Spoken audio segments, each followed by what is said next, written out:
టైడల్ energy waves మీద ఇది కూడా చాలాసార్లు రీసెర్చ్ జరుగుతూ ఉంది. కొన్ని ఇక్కడ పెట్టారు కానీ కాస్ట్ ఎక్కువ. నేను ఇప్పుడు మీకు ఒక ఎగ్జాంపుల్ చెప్పాను. మనకు సీ కోస్ట్ చాలా ఉంది. ఎప్పుడు కూడా టెక్నాలజీస్ అన్నీ బ్రేక్ త్రూ రావాలి, స్కేలింగ్ పెంచాలి. ఆ బ్రేక్ త్రూ రావడానికి కొన్ని టైం అవుతాయి. ఉదాహరణకు ఒక ఎగ్జాంపుల్ చెప్తున్నాను. నేను ఐటీ ప్రమోట్ చేశాను. కొంతమంది నన్ను అంటూ ఉంటారు, ఇది ఏదో మాట్లాడుతూ ఉంటారని. ఇప్పుడు కూడా సోషల్ మీడియాలో గాసిప్ జరుగుతూ ఉంటుంది. నేను ఏఐ అంటే ఏఐ కావాలన్నా అంటే నువ్వు ఈరోజు ఆలోచిస్తాను, నేను ఈరోజు రేపు ఎల్లుండి ఆలోచిస్తున్నా. అది డిఫరెన్స్. ఉదాహరణకు మీరు చెప్పిన దానిపైన ఒకప్పుడు బయోటెక్నాలజీ ఎవరికి అర్థం కాలేదు. బయోటెక్నాలజీ ఎందుకో నాకు అనిపించింది biotechnology the future after information technology. అప్పుడు బిల్ గేట్స్తో మాట్లాడినప్పుడు మీరు ఇన్ఫర్మేషన్ టెక్నాలజీ బ్రేక్ త్రూ వచ్చింది, బ్రహ్మాండంగా చేశారు, why can't you go for biotechnology అని అడిగాను. ఆయన అన్నాడు అది ఫ్యూచరిస్టిక్ టెక్నాలజీ, ఇప్పటి వరకు బ్రేక్ త్రూ రాలేదు, ఇప్పుడు నేను దాని మీద శ్రద్ధ పెట్టలేనని చెప్పి అన్నాడు. అప్పుడు నేను వదిలిపెట్టలేదు.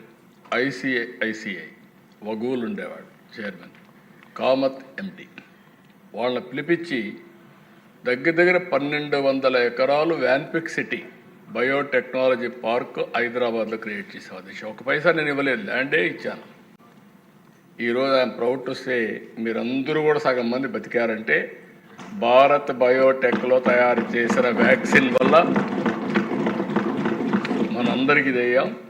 ఇక్కడ తయారు చేసిన వ్యాక్సిన్ 100 కంట్రీస్కి పంపించి ప్రపంచంలో 100 దేశాల్లో మనుషులు బతికిచ్చి దేశానికి మంచి పేరు వచ్చిందంటే 2000 సంవత్సరంలో ఈ బయోటెక్నాలజీ పార్క్కి శ్రీకారం చుట్టాం.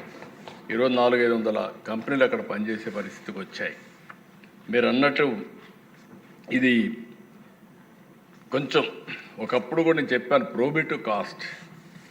విండ్ కూడా ఒకప్పుడు సోలార్ కానీ విండ్ కానీ 10 రూపాయలు, 15 రూపాయలు, 20 రూపాయలు ఉంటే అప్పుడు ఎవరు చేయలేదు.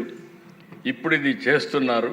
కానీ పైలట్ ప్లాంట్ ఇది 17 రూపాయల 60 పైసలు యూనిట్ కాస్ట్.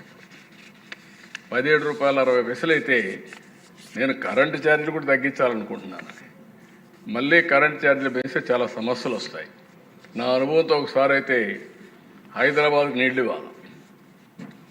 నీళ్ళు ఇవ్వాలంటే చాలామంది చాలా ప్రయోగాలు చేశారు. ఎక్కడి నుంచి తేవాలా, ఎట్లా తేవాలి, ఇవన్నీ ఆలోచిస్తూ నీళ్లు లేకపోతే ఇండస్ట్రీ రాదు. దెన్ వరల్డ్ బ్యాంక్ని అడిగాను డబ్బులు ఇమ్మని. వాళ్ళు అన్నారు మీరు 20 లీటర్లకు 20 రూపాయలు కన్జ్యూమర్ దగ్గర వసూలు చేయడుకుంటే మీకు డబ్బులు ఇస్తామని. ఆ అగ్రిమెంట్ నేను సంతకం పెడితే ఇంకా నాకు ఓట్లు వేయడం మానేస్తారు. వీలు కాదని చెప్పాను. వీలు కాదంటే నేను ఆలోచించి నేను ఒక ప్రాజెక్ట్ తయారు చేసి నాగార్జున సాగర్ నుంచి హైదరాబాద్ తీసుకురావడానికి ఎస్టిమేట్స్ తయారు చేసి 9 నెలల్లో పైప్ లైన్లు పూర్తి చేసి రోడ్డు పక్కనే ల్యాండ్ ఎక్విజిషన్ కూడా చేయకుండా హైదరాబాద్ తీసుకొచ్చాను.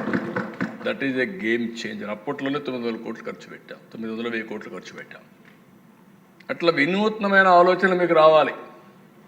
ఐడియా ఈజ్ వెరీ గుడ్, కానీ అది ఇప్పట్లో పెట్టుకోవాలి. రేపు అఫోర్డబుల్గా రేట్ వస్తే అందరికంటే ముందు నేను ఉంటా అక్కడ. అవసరమైతే పైలట్ కూడా చేద్దాం. పైలట్ చేయడం వేరే, స్కేలింగ్ చేయడం వేరే. పైలట్ చేద్దాం, ఒకసారి వర్కౌట్ చేస్తాం, పైలట్ చేద్దాం. ఆల్ పైలట్స్ ఫ్యూచరిస్టిక్ టెక్నాలజీస్ ఏమొచ్చినా దాన్ని ఆంధ్రప్రదేశ్లో ప్రయోగం చేయడానికి సిద్ధంగా ఉన్నాయి. ఈవెన్ న్యూక్లియర్ ఎనర్జీ కూడా సిద్ధంగా ఉన్నా. ఇప్పుడు స్మాలర్ న్యూక్లియర్ ప్లాంట్స్ వస్తున్నాయి. అది కూడా రాబోయే రోజుల్లో కాస్ట్ ఎఫెక్టివ్గా ఉంటుంది. దీని మీద కొంతమంది కొన్ని అనుమానాలు ఉన్నాయి. మీకు శ్రీకాకుళంలో ఎప్పుడో అనుకున్నాం ఆ కోవాడ దగ్గర, అది ఇంకా కాలేదు. మన ఎమ్మెల్యే ఈశ్వరరావు గారి కాన్స్టిట్యున్సీ అక్కడ ఉంది, ఆ ప్రాబ్లం ఉంది. అక్కడ ఇప్పుడు కూడా ముందు ప్రపోజల్స్ ఉన్నాయి. అక్కడ వీలైతే 1 or 2 ప్లేసెస్లో స్మాలర్ యూనిట్స్ని బిగ్ సైజ్ కాకుండా పెట్టగలిగితే చాలా బాగుంటుందని చెప్పి ఆలోచన ఉంది. మొన్న కూడా ప్రధానమంత్రి గారు మాట్లాడినప్పుడు ఒకసారి నాతో రెఫర్ చేశారు. ప్రధానమంత్రి గారు కూడా రెఫర్ చేశారు. ఇప్పుడు ఒక ఎన్టీపీసీతో ఒక జాయింట్ వెంచర్ కూడా పెట్టుకొని అవసరమైతే మనం అక్కడ చేసే అవకాశాలు ఉన్నాయి. Will work it out. Idea ఉంది, నాకు అన్ని ఐడియా ఉంది. డబ్బులు పే చేశాం. రీహాబిలిటేషన్ పే చేశాం. నేను ఇప్పుడు కాదు, ఒక 15-20 ఏళ్ళ నుంచి దాంతో అసోసియేట్ అయ్యాను. ఇది ఇప్పుడు ప్రాజెక్ట్ కాదు. ఒకప్పుడు రష్యా అన్నారు, ఇంకొకటి అన్నారు, ఏది కాలేదు. ఇప్పుడు అవకాశం ఉంది, will work it out. Okay, అందరికి అర్థమైంది అనుకుంటున్నాను. ముందు మీకు అర్థమైతే ప్రజలకు అర్థమవుతుంది. ఓకే, చెప్పిన 10,000 యూనిట్లు పెద్ద ప్రాబ్లం కాదు సార్. ఇచ్చేదంటే ఎస్సీ ఎస్టీ వరకు వీఆర్ గోయింగ్ అండ్ ఫ్రీ. అలాగే ఇతర కమ్యూనిటీస్కి వచ్చినప్పుడు సబ్సిడీ 78,000 రూపాయలు ఇస్తా అనే ఒక ఏదైతే అనౌన్స్ చేశారో వీఆర్ టేకింగ్ రెస్పాన్సిబిలిటీ సార్. ఇది కూడా స్టేట్ ఎంకరేజ్మెంట్. ఎస్సీ ఎస్టీకి సంబంధించినంత వరకు 100% సబ్సిడీలతో వెళ్తాం. ఎమ్మెల్యేస్ అందరూ కూడా they will take part of it. స్టేట్లో మీరు తీసుకునే నిర్ణయానికి we are committed sir. Thank you. సూర్యశక్తిని పూర్తిగా ఒడిసిపట్టి అన్ని రకాల ఇంధన అవసరాలు తీర్చే విధంగా ముందుకెళ్లే విధంగా గౌరవనీయ ముఖ్యమంత్రి గారు చక్కటి ఆలోచనతో మంచి ప్రజెంటేషన్ ఇచ్చారు.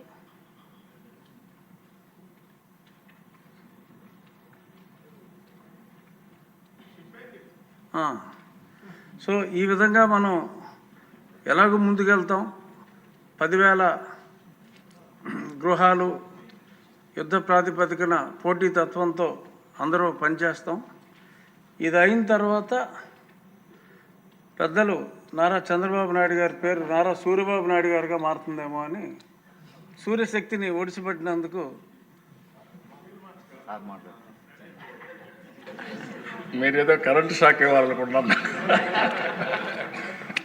సూర్యశక్తిని ఏది కూడా దిశ ముందు చూపుతో ఆలోచించడం చాలా అవసరం.